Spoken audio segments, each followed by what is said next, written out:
మారేడుమిల్లిలోని ఈ సృష్టిని చూసిన తర్వాత, ఆ జలపాతాల సవ్వడి చూసిన తర్వాత ఇది కదా జీవితం అనిపించింది నాకు. రోజు నిత్యం నోట్ల కట్టల కోసం అవినీతి పాలు పడడం, దొరకడం, జైళ్ళ ఊసలు లెక్కబెట్టడం, ఒకళ్ళ మీద ఒకళ్ళు విమర్శలు చేసుకోవడం,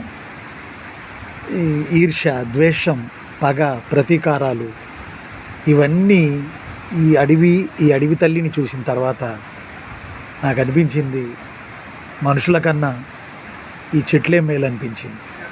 ఎందుకంటే నిశ్శబ్దంగా ఇవి ఎదుగుతున్నాయి.